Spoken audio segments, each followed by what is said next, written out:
그런데 지연아, 왜 아직도 안 나가? 이혼한 지 일주일이 지났는데 아직도 같은 집, 같은 식탁에서 시어머니와 며느리가 같이 식사를 하는 이상한 상황. 시어머니의 질문은 어쩌면 당연했죠. 이혼한 며느리가 왜 아직도 이 집에 있어? 하지만 저는 일주일 동안 그 말이 나오기만을 기다리고 있었죠. 저는 지난 5년 동안 매일같이 고개 숙이며 살았습니다. 죄송해요. 네, 어머님만 반복하며 말이에요. 그런 제가 여긴 제 집인데요. 라고 말했을 때는 식탁이 쥐죽은 듯 조용해졌어요. 무슨 소리야? 이 집은 우리가... 아니에요, 어머니. 이 집은 제 명의예요. 그 순간 어머님의 얼굴이 새하얗게 변했습니다. 도윤 씨도 숟가락을 놓고 저를 바라봤어요. 혼인 전에 제가 구입한 집이거든요. 어머님께서 젓가락을 내려놓으셨어요. 지연아, 네가 뭘 잘못 알고 있는 것 같은데? 잘못 알고 계신 분은 어머님이세요. 지난 5년간 단 한 번도 이렇게 말한 적이 없었어요. 하지만 그들은 몰랐습니다. 거실 한켠에 숨겨져 있는 진실을. 그리고 제가 2년간 준비해온 완벽한 계획을 말이에요. 안녕하세요. 저는 한지연이라고 합니다. 오늘 제가 들려드릴 이야기는 제 인생에서 가장 중요했던 2주 동안의 일입니다. 그 시작은 참 평범한 저녁 식사였어요. 2024년 10월, 용인의 저희 집 거실이었습니다. 높은 천장과 넓은 창으로 들어오는 석양빛이 아직 따뜻했죠. 이탈리안 대리석으로 마감한 바닥에 햇살이 부서져 반짝이고 있었어요. 마당에는 제가 직접 심은 단풍나무들이 고운 색을 뽐내고 있었습니다. 빨갛게, 노랗게 물든 잎사귀들이 가을바람에 살랑거리는 모습이 참 아름다웠어요. 사실 이 집을 처음 봤을 때가 생각났습니다. 3년 전 결혼을 앞두고 혼자 부동산을 알아보던 때였어요. 중개업자가 신혼집으로 정말 완벽한 곳이라고 자신 있게 말했었죠. 200평 대지에 지상 2층 규모, 넓은 정원과 차고까지 갖춘 전원주택이었습니다. 지연아, 밥 먹자. 전 남편 도윤 씨가 식탁에 앉으며 말했습니다. 42살, 여전히 단정한 외모를 유지하고 있는 그였어요. 키 178cm에 적당히 단련된 체형, 앞머리를 깔끔하게 넘긴 헤어스타일이 제법 젠틀했죠. 스타트업 CEO라는 명함을 늘 자랑스럽게 내밀곤 했습니다. 저는 부엌에서 마지막 반찬을 가져다 놓고 자리에 앉았습니다. 오늘 메뉴는 된장찌개와 김치볶음, 그리고 제가 직접 만든 두부조림이었어요. 어머님께서도 평소처럼 상석에 앉으셨고요. 70대 초반의 노영미 어머님은 언제나처럼 단호한 표정이셨습니다. 회색빛 머리를 단정하게 빗어 올리고 진한 갈색 카디건을 입으신 모습이 엄숙해 보였어요. 그런데 이상했습니다. 저희는 일주일 전에 이혼했거든요. 법정에서 도장을 찍고 서류를 나누고 각자의 길을 가기로 했는데도 저는 여전히 이 집에 있었어요. 도윤 씨도 어머님도 마찬가지였죠. 마치 아무 일도 없었던 것처럼 매일 저녁을 함께 하고 있었습니다. 이상하다면 이상한 상황이었어요. 하지만 저에게는 나름의 이유가 있었죠. 식탁 위로 은은한 조명이 내려앉아 있었습니다. 제가 신혼 때 직접 고른 펜던트 조명이었어요. 따뜻한 노란빛이 음식들을 부드럽게 비추고 있었죠.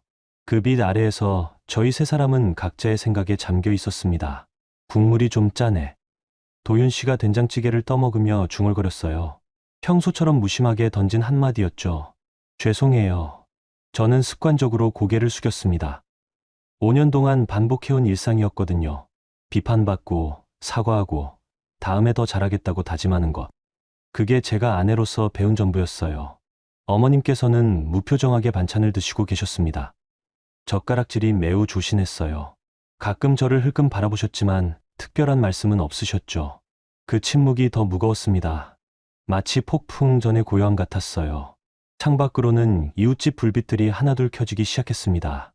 평온한 주택가의 저녁 풍경이었어요. 누구나 부러워할 만한 고급 주거지역, 그리고 완벽한 가족의 모습. 하지만 그 모든 게 표면적인 것뿐이라는 걸 저는 너무나 잘 알고 있었죠. 참, 지연아. 어머님께서 갑자기 입을 여셨습니다. 젓가락을 내려놓고 저를 똑바로 바라보셨어요. 왜 아직도 안 나가? 짧고 단도직입적인 질문이었어요. 마치 칼로 자르는 듯한 어조였죠. 숟가락을 든 손이 잠시 멈췄습니다. 저는 천천히 고개를 들었어요. 어머님의 날카로운 시선과 마주쳤죠. 그 눈빛에는 이해함과 불쾌함이 섞여 있었습니다. 이혼한 며느리가 왜 아직도 이 집에서 버티고 있냐는 뜻이었어요. 당연한 의문이었죠. 여긴 제 집인데요. 제가 대답했습니다. 목소리는 평온했어요. 오히려 웃음기까지 띠고 있었죠. 마치 날씨 이야기를 하듯 자연스럽게 말했어요. 순간 식탁이 조용해졌습니다. 도윤 씨가 숟가락을 놓고 저를 바라봤어요. 눈썹이 살짝 올라가며 당황한 기색이 역력했죠. 어머님의 표정도 미묘하게 변했습니다. 뭔가 이상하다는 듯이요. 무슨 소리야, 지연아. 이 집은 우리가... 아니에요. 저는 여전히 미소를 띠며 말을 끊었습니다. 5년간 단 한 번도 어머님이나 도윤 씨의 말을 끊어본 적이 없었는데 말이에요. 이 집은 제 명의예요. 혼인 전에 제가 구입한 집이거든요. 그 순간 거실 한편에 놓인 작은 금고가 눈에 들어왔어요. 검은색 디지털 금고였죠. 높이 30cm 정도의 작은 크기였지만 그 안에는 모든 진실이 들어 있었습니다. 등기권리증, 계약서들, 그리고 지난 5년간 제가 조용히 수집해온 모든 증거들이요. 사실 그 금고는 결혼 직후부터 제자리에 있었어요. 하지만 아무도 관심을 갖지 않았죠. 장식품쯤으로 여겼을 거예요. 저 역시 그렇게 보이길 원했고요. 도윤 씨가 어색하게 웃었습니다. 목소리에는 당황함이 섞여 있었어요. 그래도 우리가 함께 살았던 집인데 이혼했으면 나가는 게 나갈 분은 따로 있어요. 저는 국을 한 숟가락 떠서 입에 넣었어요. 정말 짰네요. 하지만 더 이상 사과하지 않았습니다. 그 짠맛이 오히려 상쾌하게 느껴졌어요. 어머님께서 젓가락을 내려놓으셨어요. 손끝이 미세하게 떨리고 있었죠. 지연아, 네가 뭘 잘못 알고 있는 것 같은데. 잘못 알고 계신 분은 어머님이세요. 저는 차분하게 말했습니다. 지난 5년간 한 번도 어머님께 이렇게 말한 적이 없었어요. 항상 네, 어머님. 죄송해요. 어머님만 반복했죠. 시계가 저녁 7시를 알렸습니다. 거실의 대형 벽걸이 시계에서 나오는 규칙적인 초침 소리만 들렸어요. 그 소리가 유독 크게 들렸습니다. 그날 저녁은 그렇게 끝났습니다. 도윤 씨는 거실에서 TV를 보고 계셨고 어머님께서는 일찍 방으로 들어가셨어요. 평소보다 훨씬 일찍이셨죠. 아마 제 말이 충격적이었을 거예요. 저는 설거지를 마친 후 서재로 향했습니다. 이 집에서 가장 조용한 공간이었어요. 벽 한쪽에 늘어선 책들 사이로 작은 틈새가 있었죠. 거기서 저는 얇은 수첩 하나를 꺼냈습니다. 지난 2년간 제가 써온 일기장이었어요. 아니, 더 정확히 말하면 계획서였죠. D-Day 이혼 선고일로부터 14일 후 마지막 페이지에 적힌 글이었습니다. 오늘이 바로 그 첫째 날이었어요. 저는 수첩을 덮고 창밖을 바라봤습니다. 어둠이 내린 정원에서 가로등 불빛이 희미하게 나무들을 비추고 있었어요. 바람에 흔들리는 나뭇가지들이 그림자를 만들어내고 있었죠. 곧 모든 게 끝날 거였습니다. 아니, 시작될 거였어요. 진짜 제 인생이요. 다음 날 아침, 저는 평소보다 일찍 일어났습니다. 새벽 6시였어요. 샤워를 하고 옷장에서 가장 단정한 네이비 블라우스와 회색 치마를 골라 입었죠. 오늘은 지수를 만나는 날이었거든요. 제 절친이자 이 모든 계획을 함께 세운 유일한 동지였어요. 거울 속 제 모습을 바라봤습니다. 40살의 여자, 하지만 아직 젊어 보였어요. 규칙적인 운동 덕분에 몸매도 유지하고 있었고요. 다만 눈가에 생긴 미세한 주름들이 지난 5년의 시간을 말해주고 있었죠. 어디가? 현관에서 신발을 신고 있는데 도윤 씨가 물었어요. 평소보다 일찍 일어나신 모양이었어요. 친구 만나러요. 언제 와? 늦을 것 같아요. 저는 가방을 들고 문을 열었습니다. 아침 공기가 차갑게 뺨을 스쳤어요. 10월 말의 쌀쌀한 바람이었죠.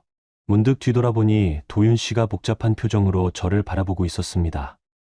어제 제가 한 말들이 아직 이해되지 않는다는 듯이요. 그럼 다녀오겠습니다. 저는 평상시와 같은 목소리로 인사했어요. 하지만 속으로는 알고 있었죠. 이게 마지막 평범한 아침이 될 거라는 거요. 강남역 12번 출구를 나서자 복잡한 인파가 눈에 들어왔습니다. 오전 11시 평일임에도 불구하고 거리는 사람들로 가득했어요. 직장인들, 학생들, 그리고 쇼핑을 나온 사람들이 각자의 목적지를 향해 바쁘게 걸어가고 있었죠. 저는 지수와 만날 카페로 향하기 전에 잠시 쇼핑몰에 들르기로 했습니다. 갑자기 생각난 게 있었거든요.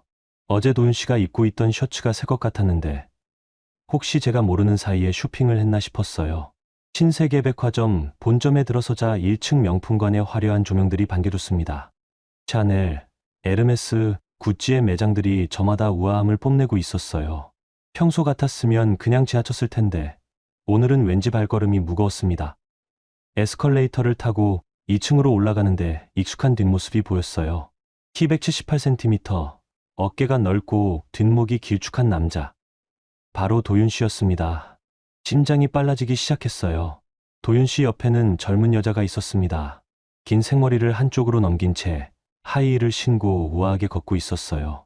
키가 165cm 정도 되어 보였고 몸매가 참 좋았죠. 나이는 30 초반 정도로 보였습니다. 저는 재빨리 기둥 뒤로 몸을 숨겼어요. 가슴이 쿵쾅거렸지만 머릿속은 오히려 차가워졌습니다. 두 사람은 티파니 매장 앞에서 멈춰섰어요. 이거 어때? 도윤 씨가 여자에게 물었습니다. 쇼케이스 안의 목걸이를 가리키며 말이죠. 정말 예뻐요. 하지만 비싸지 않을까요? 여자가 조금 망설이는 듯한 목소리로 대답했어요. 목소리가 참 어렸습니다. 그리고 예뻤죠. 도윤 씨 타입이었어요.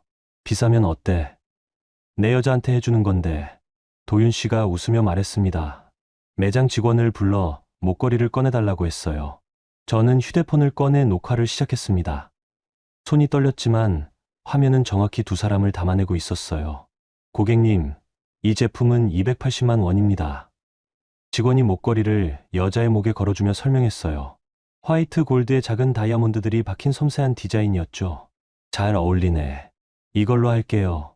도윤 씨가 신용카드를 꺼냈습니다. 저도 아는 카드였어요. 한도가 500만 원인 카드였죠.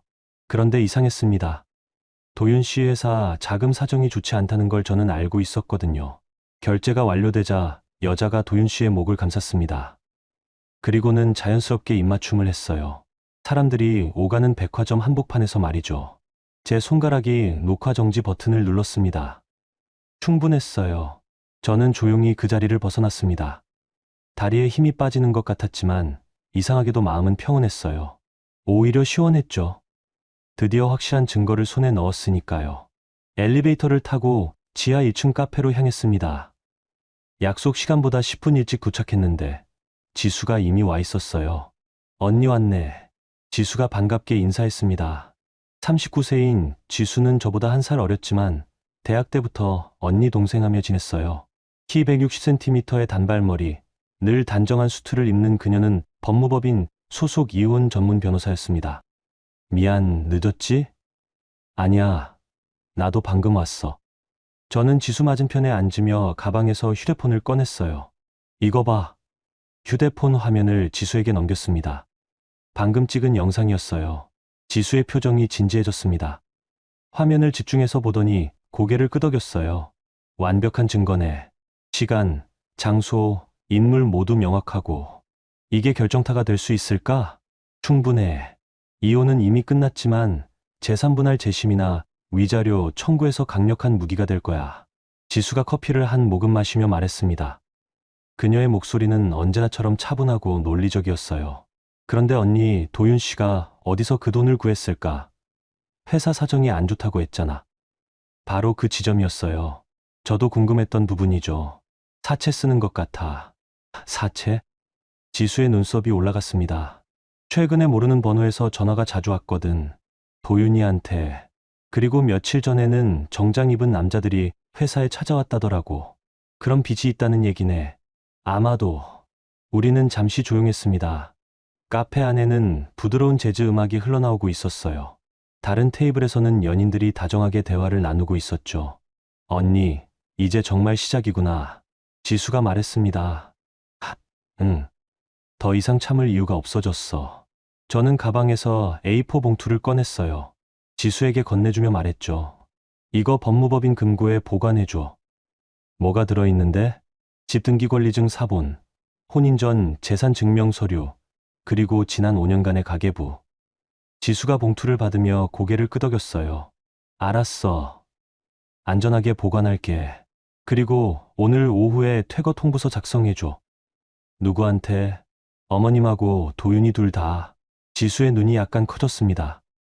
동시에, 응, 48시간 내로 나가라고 해줘. 언니, 진짜 확실한 거지? 후회 없어? 저는 커피잔을 내려놓고 지수를 똑바로 바라봤어요. 지수야, 나 5년 동안 뭐 했는지 알아? 글쎄, 매일 아침 6시에 일어나서 도시락 싸주고, 빨래하고, 청소하고, 시어머니 비위 맞춰주고, 그러면서도 혼자서 재산 관리 다 했어. 부동산 투자도 하고, 주식도 하고, 제 목소리가 점점 단호해졌습니다. 그런데 그 사람들은 내가 바보인 줄 알았어. 돈이 어디서 나오는지도 모르고, 그냥 운이 좋아서 산 줄 알았다고. 언니, 이제 진실을 보여줄 때야. 카페를 나서며 저는 다시 한번 휴대폰을 확인했습니다. 영상이 제대로 저장되어 있었어요. 도윤 씨와 그 여자의 모습이 선명하게 담겨 있었죠. 집으로 돌아가는 택시 안에서 창밖을 바라봤습니다. 서울 시내의 번화한 풍경들이 스쳐 지나갔어요. 사람들은 모두 바쁘게 살아가고 있었죠. 저처럼 숨겨진 계획을 품고 사는 사람은 없을 거예요. 용인에 도착했을 때는 오후 3시였습니다. 집 앞 정원에 도윤 씨 차가 있었어요. 벌써 돌아와 있었나 보네요. 현관문을 열고 들어서자 거실에서 웃음소리가 들렸습니다. 도윤 씨와 어머님이 TV를 보며 대화하고 계셨어요. 평온해 보였죠. 다녀왔습니다. 제가 인사하자 도윤 씨가 돌아봤습니다. 일찍 왔네. 친구 만나고 온 거야? 네. 저는 가방을 소파에 놓고 부엌으로 향했어요. 저녁 준비를 해야 했거든요. 하지만 마음속으로는 알고 있었습니다.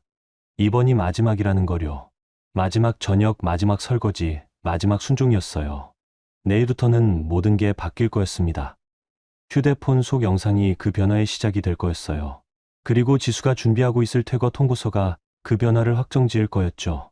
저는 냉장고에서 재료들을 꺼내며 작은 미소를 지었습니다. 5년 만에 처음으로 진짜 웃음이었어요. 그날 저녁 식사는 평소보다 조용했습니다. 도윤 씨는 휴대폰만 들여다보고 계셨고, 어머님께서는 유독 저를 자주 바라보셨어요. 뭔가 수상하다는 듯한 시선이었죠. 지연아, 오늘 어디 갔다 왔다고 했지?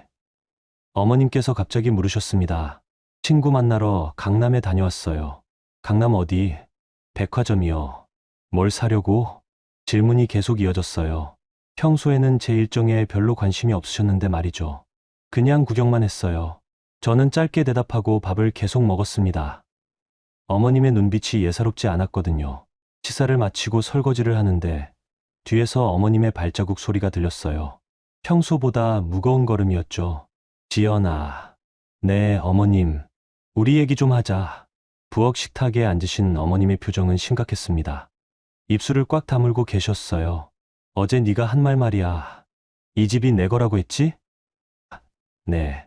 그런 소리 하지 마라. 어머님의 목소리가 낮아졌습니다. 이 집은 도윤이가 결혼하면서 마련한 집이야. 네가 무슨 돈으로 집을 샀겠어? 어머님, 그건 네가 전업주부인데 무슨 돈이 있어? 도윤이 벌어다 준 돈으로 산 집이지. 저는 설거지를 멈추고 어머님을 바라봤어요. 그 눈빛에는 확신이 가득했습니다. 지난 5년간 제가 어떻게 살았는지 전혀 모르고 계셨어요. 어머님, 이 집은 정말 제 명의예요. 그럼 증명해봐. 네, 집 문서 있잖아. 가져와봐. 어머님께서 자리에서 일어나셨어요. 그리고는 거실로 향하셨죠. 저는 잠시 망설였습니다. 하지만 이제 숨길 이유가 없었어요. 오히려 모든 걸 보여줄 때가 왔다고 생각했죠. 서재로 가서 금고를 열었습니다. 비밀번호를 입력하자 작은 전자음과 함께 문이 열렸어요. 안에는 여러 서류들이 정리되어 있었습니다. 등기권리증을 꺼내 거실로 나왔어요. 어머님께서는 소파에 앉아 팔짱을 끼고 계셨습니다. 도윤 씨도 TV를 끄고 저희 쪽을 바라보고 있었어요. 여기 있어요. 저는 등기권리증을 거실 테이블 위에 조용히 올려놓았습니다. 어머님께서 서류를 집어 들으셨어요. 안경을 쓰고 꼼꼼히 읽기 시작하셨죠. 처음에는 무표정하셨는데 점점 얼굴빛이 변해갔습니다. 이게 뭐야? 등기권리증이에요. 소유자가 한지연. 네. 취득일자가 2021년 8월? 결혼하기 3개월 전이에요. 어머님의 손이 미세하게 떨렸습니다. 도윤 씨도 자리에서 일어나 서류를 들여다봤어요. 지연아, 이게 진짜야? 도윤 씨의 목소리에는 당황함이 섞여 있었습니다. 당연히 진짜죠. 저는 다시 서재로 가서 다른 서류들을 가져왔어요. 인테리어 계약서, 가전제품 구매 영수증, 관리비 납부 내역서들이었죠. 이것들도 보세요. 서류들을 테이블 위에 펼쳐 놓았습니다. 모든 계약자 이름이 한지연으로 되어 있었어요. 결제 계좌도 제 명이었고요. 어머님께서 서류들을 하나씩 넘겨가며 보셨습니다. 얼굴이 점점 굳어갔어요. 인테리어비 3천만 원, 가전제품 800만 원, 정원 조경비 500만 원, 모든 영수증에 결제자가 같은 이름이었습니다. 어머님, 지난 5년간 이 집 관리비, 생활비, 모든 비용을 제가 냈어요. 그럼 도윤이는 뭐 했어? 어머님의 목소리가 떨렸습니다. 회사 운영하느라 바쁘셨죠. 그래서 집안일은 제가 다 맡았어요. 도윤 씨가 소파에 털썩 앉았습니다. 얼굴이 새하얗게 되었어요. 지연아, 그럼 네가 이 집을 산 거야? 네. 결혼 전에 아버지께 물려받은 유산으로 샀어요. 유산? 어머님께서 날카롭게 물어보셨습니다. 네. 아버지께서 돌아가시면서 남겨주신 거예요. 사실 이것도 일부만 말한 거였어요. 진실은 훨씬 복잡했죠. 그럼 지금까지 우리가 알고 있던 건 잘못 알고 계셨던 거예요. 어머님께서 갑자기 자리에서 벌떡 일어나셨습니다. 안 돼. 이럴 수가 없어. 어머님, 이 집에서 5년을 살았는데 갑자기 남의 집이라니. 어머님의 목소리가 높아졌어요. 처음부터 남의 집이었어요. 제 집이요. 그럼 우리는 뭐가 돼? 세입자야? 어머님께서 원하신다면. 말도 안 돼. 어머님께서 소리를 지으셨습니다. 지금까지 한 번도 그렇게 큰 소리를 내시는 걸 본 적이 없었어요. 지연아, 네가 아무리 문서를 내놓아도 소용없어. 이 집은 우리 아들이 결혼하면서 차린 집이야. 서류상으로는 제 집이에요. 서류가 다가 아니야. 우리가 여기서 5년을 살았잖아. 어머님께서 화를 내시는 모습이 처음에는 당황스러웠어요. 하지만 곧 이해할 수 있었죠. 자신이 알고 있던 모든 게 거짓이었다는 걸 받아들이기 어려우셨을 거예요. 어머님, 진정하세요. 진정하라고. 내가 어떻게 진정해. 도윤 씨가 어머님의 팔을 잡았습니다. 어머니, 일단 앉으세요. 이게 말이 되는 소리야? 며느리가 집주인이라니. 저는 조용히 서재로 가서 마지막 서류를 가져왔어요. 신탁 계약서였죠. 이것도 보세요. 테이블 위에 올려놓은 서류를 보신 어머님의 표정이 또 한 번 변했습니다. 신탁 계약서? 네. 이 집뿐만 아니라 제 명의의 다른 부동산들도 모두 신탁으로 관리되고 있어요. 다른 부동산들? 도윤 씨가 떨리는 목소리로 물었어요. 강남 오피스텔 2채, 분당 아파트 1채요. 거실이 조용해졌습니다. 시계의 초침 소리만 똑똑 들렸어요. 그럼 네가. 네. 그리고 내일부터는 더 이상 이 집에서 함께 살 수 없어요. 어머님께서 눈을 크게 뜨셨습니다. 무슨 소리야? 퇴거 통보서를 받으실 거예요. 48시간 내로 나가주세요. 뭐라고? 어머님의 목소리가 떨렸습니다. 지연아, 농담이지? 도윤 씨가 불안한 목소리로 물었어요. 아니에요. 진짜예요. 저는 휴대폰을 꺼내 지수에게서 온 메시지를 보여줬어요. 퇴거 통보서 작성 완료. 내일 오전에 전달하겠음. 어머님께서 휴대폰을 보시더니 갑자기 웃으셨어요. 하지만 그 웃음이 무서웠어요. 좋아. 정말 좋아. 어머님, 지연아, 네가 이렇게 나올 줄은 몰랐다. 어머님께서 서류들을 테이블에 던지셨습니다. 하지만 착각하지 마. 이런 식으로는 안 끝나. 무슨 뜻이세요? 이 집이 내 거라고? 좋아. 그럼 친척들한테 다 알려주마. 어머님의 눈빛이 차가워졌어요. 네가 어떤 며느리인지, 시어머니를 어떻게 대하는지 다 말해줄 거야. 어머님, 그리고 이웃들한테도 알려주고, 도윤이 회사 사람들한테도. 어머님께서 휴대폰을 꺼내셨어요. 지금 당장 할머니들한테 전화해서 말할 거야. 며느리가 시어머니를 쫓아낸다고. 저는 그 모습을 조용히 지켜봤습니다. 예상했던 반응이었어요. 그러세요. 좋으실 대로 하세요. 어머님께서 당황한 표정을 지으셨어요. 제가 이렇게 담담하게 나올 거라고 생각 못 하셨나 봐요. 정말 후회하지 않을 거야? 후회할 일이 없어요. 저는 서류들을 정리하기 시작했습니다. 그럼 내일 오전에 퇴거 통보서 받으실 거예요. 법적 효력이 있는 정식 문서로요. 어머님께서 더 이상 말씀하지 않으셨어요. 도윤 씨도 마찬가지였죠. 저는 서류들을 들고 서재로 향했습니다. 뒤에서 어머님의 작은 중얼거림이 들렸어요. 이런 일이 있을 수가. 하지만 저는 돌아보지 않았어요. 이제 모든 카드를 공개했으니까요. 금고의 서류들을 다시 넣으며 생각했습니다. 내일부터 진짜 전쟁이 시작될 거라고요. 하지만 저는 준비가 되어 있었어요. 2년간 준비해온 모든 것들이 이제 빛을 발할 때였죠. 그날 밤 저는 잠을 이룰 수 없었습니다. 새벽 3시가 넘어서야 겨우 잠이 들었어요. 하지만 아침 6시에는 어김없이 눈이 떠졌죠. 휴대폰을 확인하자 카카오톡 메시지가 30개 넘게 와 있었어요. 대부분 도윤 씨 친척들에게서 온 거였습니다. 지연아, 어머니가 무슨 말씀을 하시던데 진짜야? 이모가 그러는데 시어머니를 내쫓는다면서? 지연이 너 지금 뭐 하는 거야? 정신 차려. 메시지들을 하나씩 읽어내려 가는데 가슴이 답답해졌어요. 어머님께서 밤새 친척들에게 전화를 돌리셨나 봐요. 더 충격적인 건 단체 채팅방이었습니다. 용인 주부 모임이라는 이름의 채팅방에 제가 초대되어 있었어요. 이웃 아주머니들이 모인 곳이었죠. 어머님께서 어제 밤 11시쯤 올리신 글이 있었습니다. 우리 며느리가 갑자기 집이 자기 거라며 시어머니인 저를 내쫓으려 해요. 5년을 함께 살았는데 이혼했다고 이런 식으로 나오다니. 요즘 젊은 사람들은 어른 공경할 줄 모르나 봐요. 그 아래로 댓글들이 줄줄이 달려 있었어요. 어머, 그런 며느리가 어디 있어요? 요즘 젊은 애들 버릇없어도 너무 버릇없어. 시어머니를 내쫓다니 하늘이 무서운 줄 모르네. 제 손가락이 떨렸습니다. 5년 동안 이웃분들과 인사도 나누고 명절 때마다 선물도 돌렸는데 이렇게 매도당하고 있었어요. 화장실에서 세수를 하는데 거울 속 제 얼굴이 초라해 보였습니다. 눈가의 주름이 더 깊어진 것 같았어요. 밤새 뒤척인 탓인지 얼굴도 부어 있었죠. 아래층에서 어머님의 목소리가 들렸습니다. 또 누군가와 통화하고 계시는 것 같았어요. 그래, 맞아. 우리가 5년을 키워줬는데 이제 와서 집주인 행세를 해. 목소리가 평소보다 높았어요. 감정이 격해지신 상태였죠. 애도 못 낳으면서 뭘 그렇게 거만해. 그냥 얻어먹고 사는 주제에. 저는 계단 앞에 서서 그 말을 들었습니다. 가슴이 저려왔어요. 아이를 가지지 못한 것은 제가 가장 아파하는 부분이었거든요. 그 집 원래 우리 아들이 마련한 거야. 그런데 문서상으로만 며느리 이름으로 해놨나 봐. 세금 때문에 그런 경우도 있다잖아. 사실과 다른 이야기였어요. 하지만 어머님께서는 그렇게 믿고 싶어 하시는 것 같았죠. 부엌으로 내려가자 어머님께서 통화를 끊으셨어요. 저를 보시더니 차갑게 말씀하셨어요.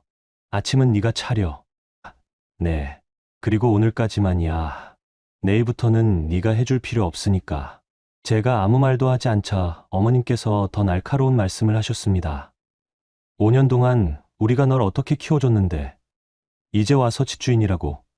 웃기지도 않아. 어머님, 말대꾸하지 마.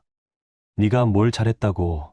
어머님께서 냉장고를 거칠게 열며 말씀하셨어요. 애 하나 못 낳는 주제에 뭐가 그렇게 당당해? 그 말에 제 다리에 힘이 빠졌습니다. 싱크대에 손을 짚고 버텼어요. 도윤이가 너 같은 여자 만나서 얼마나 고생했는지 알아? 친구들은 다 손자, 손녀 보고 있는데. 어머님의 목소리가 점점 거칠어졌어요. 그래놓고 집이 내 거라고? 집이라는 게 그냥 건물이야? 가정을 이루는 곳인데. 네가 가정다운 가정을 만들었어? 저는 고개를 숙이고 계란을 깨고 있었습니다. 손이 떨려서 껍데기가 프라이팬에 떨어졌어요. 제대로 해. 계란도 못 깨. 어머님께서 소리를 지르셨어요. 죄송합니다. 죄송하긴 뭘 죄송해. 그냥 짐덩어리야. 짐덩어리. 그 순간 제 가슴에서 휴대폰이 진동했습니다. 녹음 앱이 계속 돌아가고 있었어요. 어젯밤부터 켜놨던 거였죠. 도윤 씨가 아침 8시에 출근하셨어요. 평소보다 일찍이었죠. 저와 눈도 마주치지 않고 나가셨어요. 어머님께서는 계속 전화 통화를 하셨습니다. 친척, 이웃, 심지어 도윤 씨 회사 동료들에게까지 전화를 하시는 것 같았어요. 네, 맞아요. 우리 며느리가 갑자기 변했어요. 이혼하더니 시어머니를 쫓아내려고 해요. 오전 10시쯤 지수에게서 전화가 왔어요. 언니, 퇴거 통보서 가지고 가는데 집 앞에 사람들이 많아. 사람들? 이웃분들인 것 같은데. 어머님이 부르신 것 같아. 창밖을 내려다보니 정말 여러 사람이 우리 집 앞 마당에 모여 있었어요. 다들 심각한 표정으로 이야기를 나누고 있었죠. 지수야, 들어와도 돼. 알았어. 현관 초인종이 울렸습니다. 어머님께서 나가 문을 여셨어요. 안녕하세요, 노영미 어머님. 지연이 변호사입니다. 지수의 정중한 인사 소리가 들렸어요. 아, 변호사, 지연이가 변호사까지 부른 거야? 어머님의 목소리가 놀라움과 분노로 떨렸습니다. 퇴거 통보서를 전달하러 왔습니다. 퇴거 통보서, 마당에 모인 분들의 웅성거리는 소리가 커졌어요. 저는 거실로 내려가서 지수를 맞이했습니다. 지수는 검은색 경장을 입고 서류 가방을 들고 있었어요. 평소보다 더 단정해 보였죠. 어머님, 도윤 씨께 이 서류를 전달해 드릴게요. 지수가 봉투 2개를 내밀었습니다. 우리를 내쫓는 서류라는 거지? 어머님께서 봉투를 받으시며 물으셨어요. 법적 근거에 따른 정당한 퇴거 요구서입니다. 법적 근거? 이 주택의 소유권자는 한지연 씨입니다. 이혼으로 인해 동거 사유가 소멸되었으므로 48시간 내 퇴거를 요청드립니다. 어머님께서 서류를 펼쳐보셨어요. 얼굴이 점점 빨갛게 달아올랐죠. 이런 식으로 나오는 거야? 정말? 법적 절차를 따른 것입니다. 그때 마당에서 누군가 소리쳤어요. 지연아, 나와서 얘기해. 시어머니를 내쫓는 며느리가 어디 있어. 목소리들이 점점 거세졌습니다. 하지만 저는 침착했어요. 이 순간을 위해 준비해둔 게 있었거든요. 지수야, 이것도 함께 배포해줘. 저는 USB 하나를 지수에게 건넸습니다. 뭐가 들어있는데? 들어보시면 알 거예요. 지수가 노트북을 꺼내 USB를 연결했어요. 곧 어머님의 목소리가 스피커로 흘러나왔습니다. 애도 못 낳으면서 뭘 그렇게 거만해. 그냥 얻어먹고 사는 주제에. 5년 동안 우리가 널 어떻게 키워줬는데.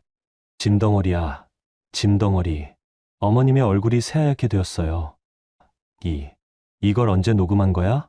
어젯밤부터 오늘 아침까지요. 마당의 웅성거림이 잦아들었습니다. 모든 분들이 집 안의 상황을 들을 수 있었거든요. 지수가 노트북을 들고 밖으로 나갔어요. 그리고 이웃분들에게 정중하게 인사했죠. 안녕하세요. 한지연 씨의 법적 대리인입니다. 변호사님, 이게 무슨 상황인가요? 한 분이 물어보셨어요. 정확한 사실관계를 설명드리겠습니다. 지수의 목소리가 차분하고 명료했어요. 한지연 씨는 이 주택의 합법적 소유권자입니다. 결혼 전에 본인 자금으로 구입한 혼인 전 재산입니다. 그럼 지금까지 잘못된 정보가 유포되었습니다. 방금 들으신 녹음 파일에서 확인하실 수 있듯이 시어머니께서 며느리에게 모욕적 언사를 일삼아오셨습니다. 이웃분들의 표정이 변하기 시작했어요. 애 못 낳는다고 그런 말을 하시다니. 우리가 잘못 알고 있었나 보네. 지연이가 원래 집주인이었다고? 여론이 서서히 바뀌는 게 느껴졌습니다. 지수가 계속 설명했어요. 한지연 씨는 5년간 시어머니를 정성스럽게 모셨습니다. 하지만 이혼 후에도 계속된 모욕과 인격 모독을 더 이상 견딜 수 없어 법적 조치를 취한 것입니다. 어머님께서 현관 앞에 서 계셨지만 아무 말씀도 하지 못하셨어요. 녹음 파일이 모든 걸 증명해버렸거든요. 48시간 내로 정리하시기 바랍니다. 지수가 마지막으로 말하고 집 안으로 들어왔어요. 마당의 사람들이 하나둘 돌아가기 시작했습니다. 어머님께서는 그 모습을 멍하니 바라보고 계셨어요. 저는 처음으로 마음이 후련했습니다. 드디어 진실이 밝혀진 거였어요. 저녁 7시쯤 도윤 씨가 집에 돌아왔어요. 평소보다 2시간 늦었죠. 현관문을 열고 들어서는 그의 얼굴이 굳어 있었습니다. 지연아. 목소리가 평소와 달랐어요. 낮고 무거웠죠.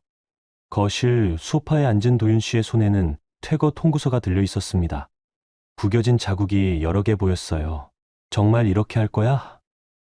네. 저는 짧게 대답했어요. 더 이상 길게 설명할 필요를 느끼지 못했거든요. 5년이야. 지연아. 우리가 함께 산 시간이. 도윤 씨가 서류를 테이블 위에 던지며 말했습니다. 그 5년 동안 제가 어떻게 살았는지 아세요? 제가 방문하자 도윤 씨는 잠시 말이 없었어요. 어머님께서는 저녁부터 방에만 계셨습니다. 아무래도 오늘 일로 충격이 크셨나 봐요. 평소에는 TV 소리가 항상 들렸는데 오늘은 조용했어요. 회사는 어떻게 할 건데? 도윤 씨가 갑자기 물었습니다. 회사요? 내가 운영하는 스타트업 말이야. 네가 집을 뺏어간다고 해서 내 회사까지 어쩔 수는 없을 거 아니야. 그의 목소리에는 마지막 희망이 담겨 있었어요. 저는 잠시 망설였습니다. 이 이야기를 해야 할 때가 온 건가요? 도윤 씨, 그 회사에 대해서 얘기해야 할 게 있어요. 뭔데? 사실 그 회사도. 제가 말을 멈추자 도윤 씨의 표정이 변했습니다. 설마. 제 명예 재단의 자회사예요. 그 순간 도윤 씨의 얼굴에서 모든 색이 빠져나갔어요. 입을 벌린 채 저를 바라봤죠. 문득 3년 전이 생각났습니다. 도윤 씨가 창업을 준비하던 때였어요. 지연아, 투자자를 찾기가 너무 어려워. 그때 그가 얼마나 절망하고 있었는지 기억나요. 매일 밤늦게 들어와서 한숨만 쉬었죠. 내가 도와줄게. 제가 말했을 때 도윤 씨는 고개를 저었어요. 네가 무슨 돈이 있어. 전업주부인데. 하지만 저는 이미 계획을 세워두고 있었습니다. 홍은재단을 설립한 건 그 무렵이었어요. 아버지께 물려받은 유산을 체계적으로 관리하기 위해서였죠. 그리고 도윤 씨의 회사를 재단의 자회사로 편입시켰습니다. 투자자를 찾았어. 제가 말했을 때 도윤 씨는 너무 기뻐했어요. 정말? 어디서? 홍은재단이라는 곳이야. 스타트업 투자에 관심이 있대. 사실 제가 만든 재단이었지만 도윤 씨는 끝까지 몰랐어요. 계약서를 쓸 때도 대리인을 통해서 했죠. 도윤 씨는 자신이 CEO라고 생각했지만 실제로는 재단에서 월급을 받는 직원이었어요. 그럼 나는 뭐였어? 현재로 돌아온 도윤 씨의 목소리가 떨렸습니다. 직원이셨어요. 월급을 받는. 월급? 네. 매달 500만 원씩 드렸잖아요. 도윤 씨가 소파에서 벌떡 일어났어요. 그게 월급이었다고? CEO 역할을 해주시는 대가였죠. 미쳤어. 정말 미쳤어. 도윤 씨가 머리를 감싸 쥐었습니다. 3년 동안 내가 CEO인 줄 알았는데. 명의상으로는 CEO가 맞았어요. 하지만 실권은 재단이 가지고 있었죠. 제가 서재에서 가져온 서류를 테이블 위에 놓았어요. 신탁계약서와 이사회 통지서였습니다. 내일부터는 회사에 출근하지 마세요. 뭐라고? 이사회에서 대표이사 해임이 결정됐어요. 도윤 씨가 서류를 집어들었습니다. 손이 덜덜 떨리고 있었어요. 이런 일이 있을 수가. 3년간 수고 많으셨어요. 저는 차분하게 말했어요. 도윤 씨가 갑자기 무릎을 꿇었습니다. 바닥에 주저앉은 채로 고개를 들지 못했어요. 지연아, 내가 뭘 잘못했어? 모르세요? 정말 모르겠어. 내가 뭘? 어제 백화점에서 목걸이 사주신 분 있잖아요. 도윤 씨의 몸이 굳어졌어요. 그것도 알고 있어? 280만 원짜리 목걸이였죠. 지연아, 그건 사채로 마련한 돈이었다면서요? 도윤 씨가 고개를 더 숙였습니다. 미안해. 2억 빚지셨더라고요. 어떻게 알았어? 채권자들이 저한테 연락했어요. 부인이니까 연대보증인이라고. 사실 연대보증인은 아니었어요. 하지만 채권자들은 그렇게 믿고 있었죠. 그 돈도 다 정리하셨어요. 제가 정리했다고? 네. 2억 전액 상환했어요. 도윤 씨가 고개를 들어 저를 바라봤어요. 눈이 빨갛게 충혈되어 있었죠. 왜? 이혼한다고 해서 완전히 원수가 되는 건 아니니까요. 하지만 제 목소리는 여전히 차가웠어요. 대신 그 빚은 도윤 씨 개인 명의로 제게 이전됐어요. 무슨 뜻이야? 2억을 저한테 갚으셔야 한다는 뜻이에요. 도윤 씨가 완전히 무너져 버렸어요. 바닥에 엎드린 채 일어나지 못했죠. 제 휴대폰이 울렸습니다. 지수에게서 온 메시지였어요. 윤소라 씨가 도윤 씨와 연락을 끊겠다고 했대. 빚쟁이랑은 못 만나겠다면서. 저는 메시지를 보고 작은 한숨을 쉬었어요. 예상했던 일이었죠. 이제 모든 게 끝나가고 있었습니다. 다음 날 아침, 집 안은 정말 조용했습니다. 어머님께서는 여전히 방에서 나오지 않으셨고 도윤 씨는 거실 소파에서 밤을 새신 모양이었어요. 담요 하나 덮고 웅크리고 계시더라고요. 제가 부엌에서 커피를 내리고 있는데 현관 초인종이 울렸습니다. 아침 8시였어요.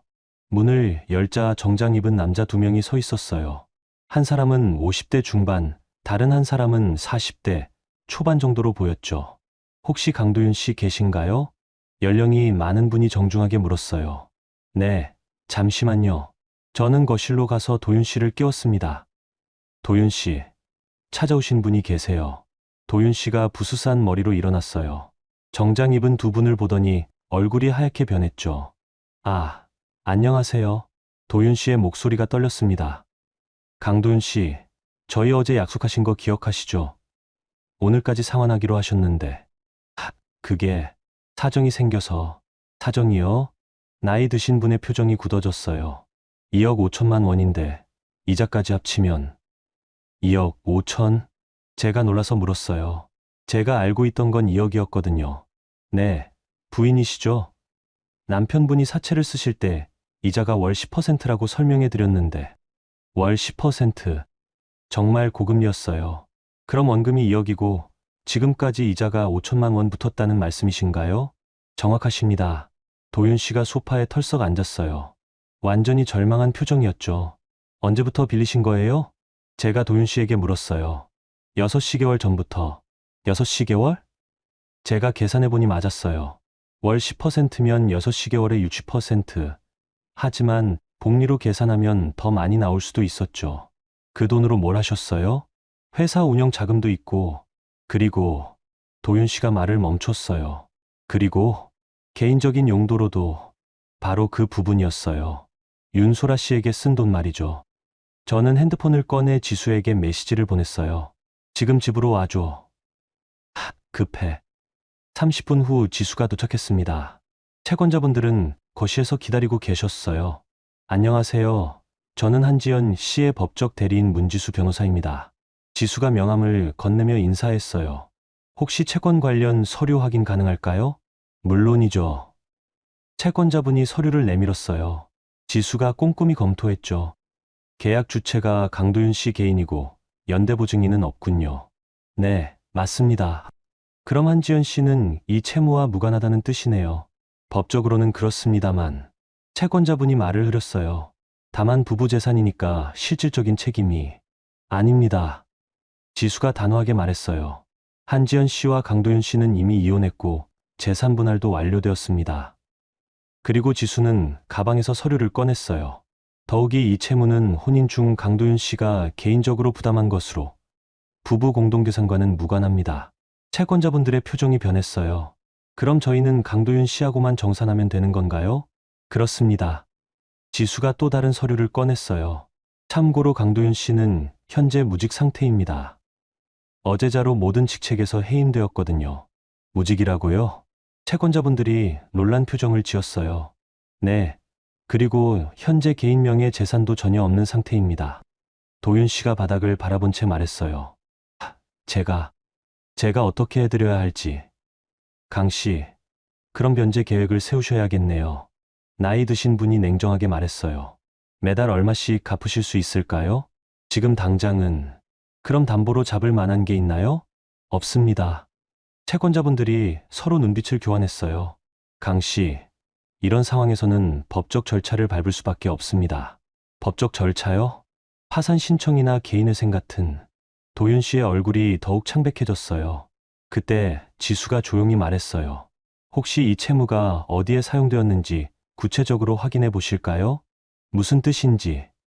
지수가 저에게 시선을 보냈어요. 저는 고개를 끄덕였죠. 강도윤 씨가 차용한 돈의 상당 부분이 여성에게 선물하는 데 사용되었습니다. 여성에게요? 네. 외도 상대방에게 명품을 사주거나 여행 경비로 쓰였죠. 지수가 휴대폰을 꺼내 영상을 보여줬어요.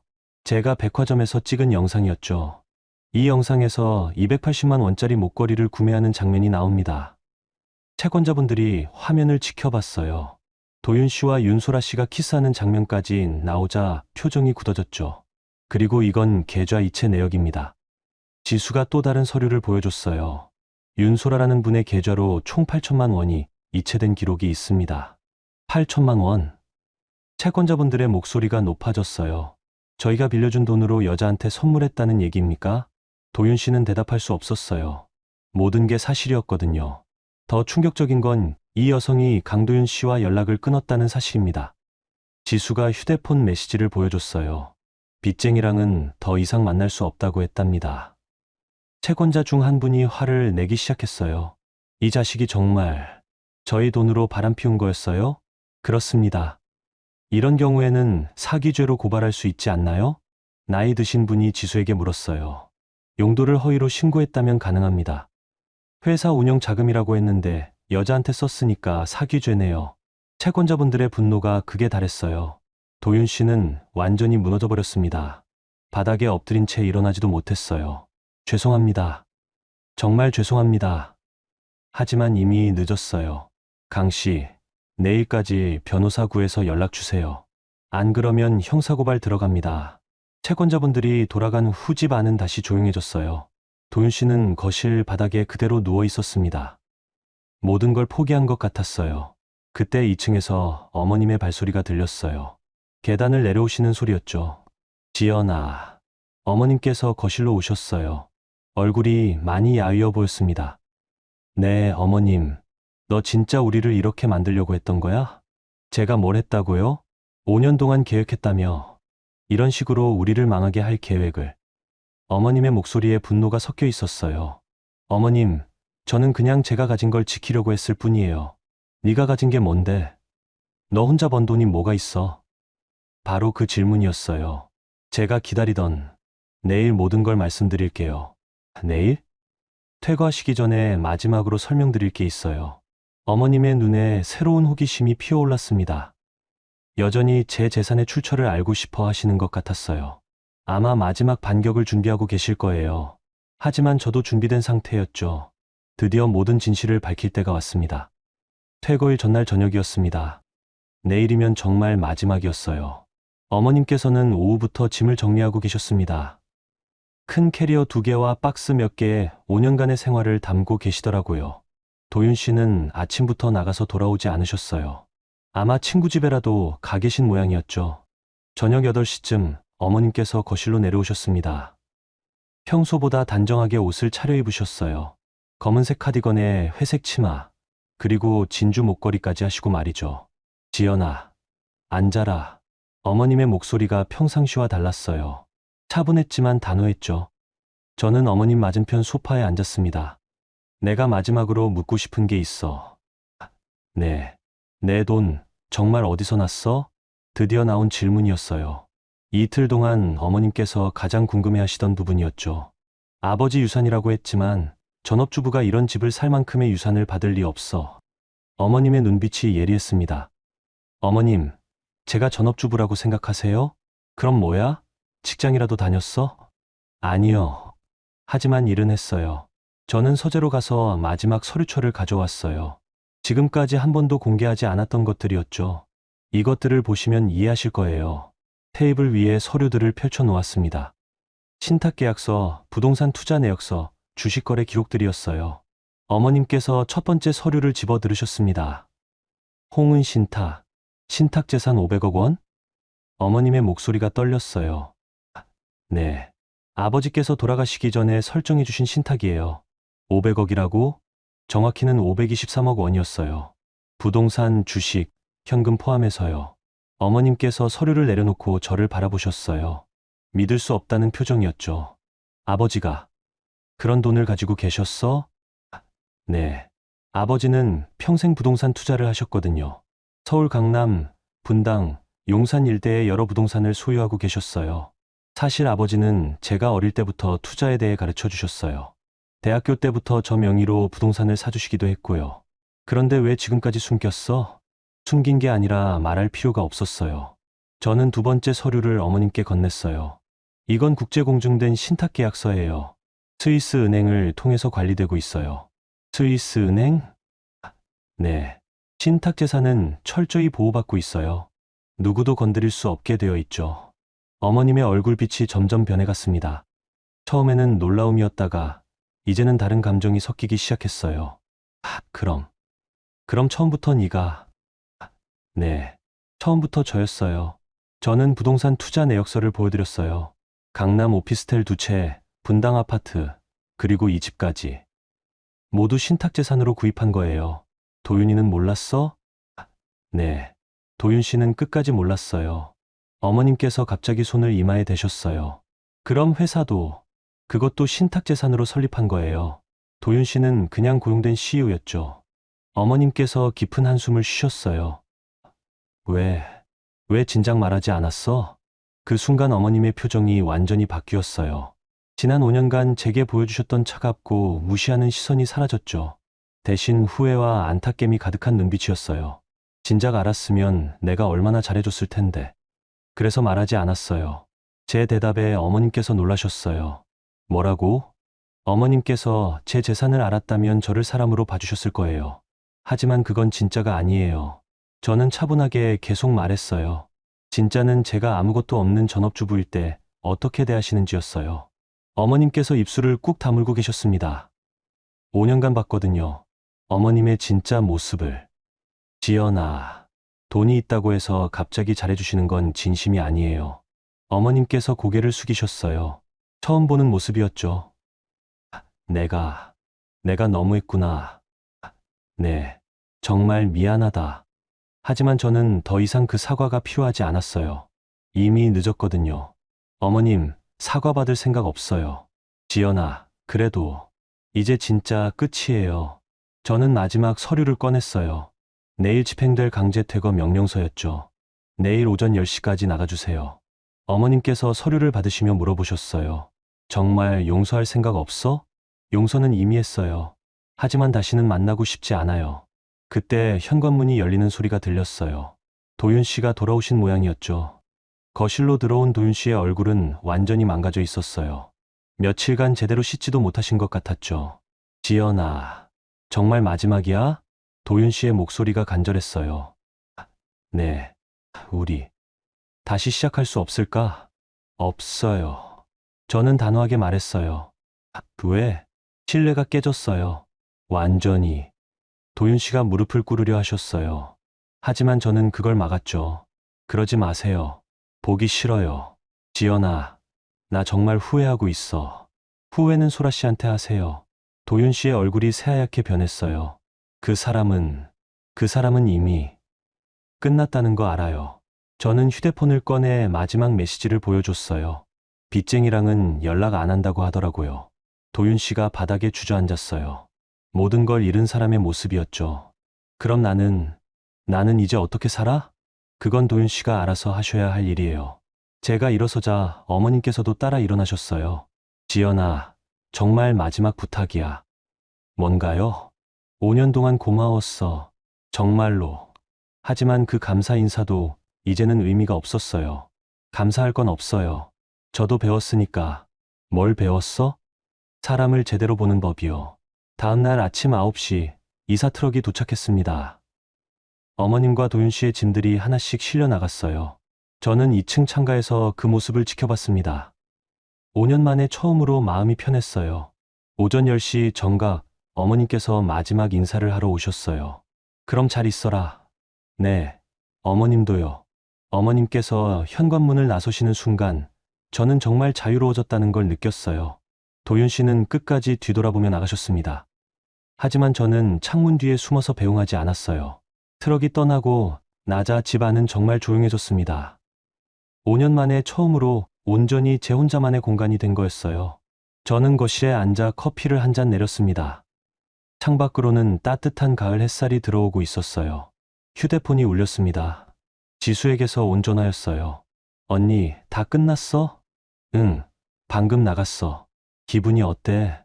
저는 잠시 생각해 봤어요. 어떤 기분이었을까요? 후련해. 그럴만해. 정말 고생 많았어. 고마워. 지수야. 네가 없었으면 못 해냈을 거야. 뭘 그래. 이제 진짜 새 출발이네. 새 출발. 정말 그랬어요. 이제 진짜 제 인생이 시작되는 거였죠. 그로부터 한 달 후였습니다.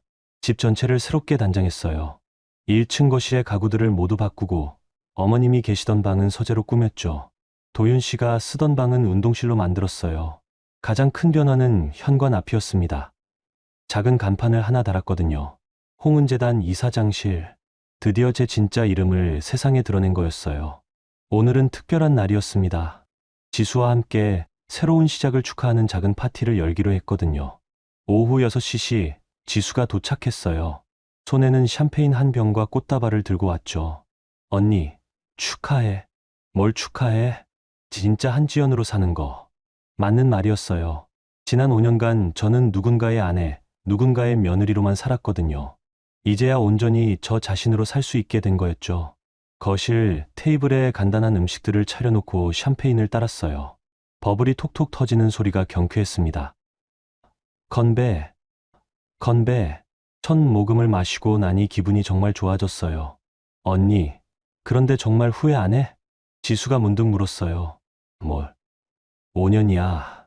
짧지 않은 시간인데. 저는 잠시 생각해 봤습니다. 후회가 될까요? 후회는 없어. 대신 아쉬움은 있지. 아쉬움? 진작 이렇게 할 걸 그랬나 싶어. 지수가 웃었어요. 그래도 때가 있는 거 아닐까? 지금이 딱 맞는 때였을 수도 있고. 맞는 말이었어요. 만약 더 일찍 진실을 밝혔다면 이렇게 깔끔하게 정리되지 못했을 수도 있었죠. 저녁을 먹고 나서 지수가 특별한 제안을 했어요. 언니, 뭔가 상징적인 걸 하지 않을래? 상징적인 거? 과거와 완전히 결별하는 의미로. 저는 2층 방으로 올라가서 서랍을 열었어요. 맨 뒤쪽에 작은 상자가 하나 있었죠. 결혼 반지가 들어있었어요. 5년간 끼고 있던 반지였습니다. 이혼할 때 벗어서 보관해뒀던 거였어요. 이거면 될까? 지수가 반지를 보더니 고개를 끄덕였어요. 완벽해. 우리는 정원으로 나갔습니다. 마당 한쪽에는 작은 연못이 있었어요. 제가 직접 만든 거였죠. 연못 앞에 서서 반지를 바라봤습니다. 백금으로 만든 심플한 디자인이었어요. 한때는 소중했지만 이제는 그냥 금속 덩어리일 뿐이었죠. 언니, 할 말 있으면 해. 지수가 옆에서 말했어요. 저는 반지를 손바닥에 올려놓고 잠시 생각했습니다. 뭔가 말해야 할 것 같았거든요. 5년 동안 정말 고생 많았어. 누구에게 하는 말인지 저도 모르겠어요. 과거의 저에게 하는 말일 수도 있고 헤어진 사람들에게 하는 말일 수도 있었죠. 이제 진짜 끝이야. 반지를 연못에 던졌습니다. 작은 물소리와 함께 반지가 물속으로 사라졌어요. 그 순간 정말 모든 게 끝났다는 기분이 들었습니다. 언니, 이제 뭘 할 거야? 지수가 물었어요. 일해야지. 재단 일? 응. 진짜 의미 있는 일들 말이야. 사실 홍은재단은 지금까지 소극적으로 운영해왔어요. 하지만 이제는 적극적으로 활동할 계획이었죠. 여성 창업 지원, 한부모 가정 지원, 그리고 가정폭력 피해자 지원 사업을 늘릴 거야. 좋은 생각이네. 내가 겪었던 일들이 헛되지 않았으면 좋겠어. 지수가 제 어깨를 두드렸어요. 분명히 많은 사람들에게 도움이 될 거야. 집으로 들어와서 거실 소파에 앉았습니다. 창밖으로는 별들이 반짝이고 있었어요. 도시에서는 잘 보이지 않는 별들이 용인에서는 제법 선명하게 보였죠. 지수가 돌아간 후 혼자 남은 거실에서 차를 한 잔 우렸어요. 캐모마일 차였습니다. 은은한 향기가 마음을 편안하게 해줬어요. 문득 휴대폰을 확인해 보니 모르는 번호에서 메시지가 와 있었어요. 지연 씨, 홍은재단 이사장이라는 게 사실인가요? 부럽습니다. 저도 언젠가는 당당하게 살고 싶어요. 아마 이웃분이 보낸 것 같았어요. 제 이야기가 입소문을 탔나 봐요. 답장을 보냈습니다. 당당해지는데 늦은 때는 없어요. 용기만 있으면 돼요. 그리고 한 줄을 더 추가했어요. 본인을 속이며 살지 마세요. 그게 가장 큰 손해예요. 메시지를 보내고 나서 창밖을 다시 바라봤습니다. 정원의 나무들이 바람에 살랑거리고 있었어요. 내년 봄이 되면 새싹들이 돋아날 거예요. 저처럼 말이죠. 40세에 시작하는 새로운 인생이었습니다. 늦었다고 생각할 수도 있지만 저는 그렇게 생각하지 않았어요. 지금이 딱 맞는 때였거든요. 이제 누구에게도 기대지 않고 누구의 눈치도 보지 않고 온전히 제 이름으로 살아갈 거였어요. 한지연으로요. 그 이름 석자에 담긴 모든 가능성과 함께 말이죠. 정원에서 불어오는 바람이 참 따뜻했습니다. 새로운 시작을 축복해주는 바람 같았어요. 저는 차를 다 마시고 일어났습니다. 내일부터 또 바쁜 하루가 시작될 거였어요. 재단 이사장으로서 해야 할 일들이 많았거든요. 하지만 그 모든 일들이 기대되었습니다. 처음으로 진짜 제가 하고 싶은 일들이었으니까요. 계단을 올라가며 뒤돌아 거실을 바라봤어요. 제가 만든 공간, 제가 선택한 가구들, 제가 원하는 대로 꾸민 집이었죠. 모든 게 제 것이었습니다. 진짜로요. 한지연의 이야기를 들으며 어떤 생각이 드셨나요? 때로는 우리 인생의 주인공이 다른 누군가인 것처럼 느껴질 때가 있습니다. 하지만 기억하세요. 여러분 인생의 진짜 주인공은 바로 여러분 자신입니다. 나이도 상황도 핑계가 될 수 없어요. 용기만 있다면 언제든 새로운 시작이 가능합니다. 본인을 속이며 사는 것이 가장 큰 손해라는 한지연의 말을 가슴에 새겨보세요. 오늘 영상이 작은 위로가 되었다면 좋아요 눌러주세요.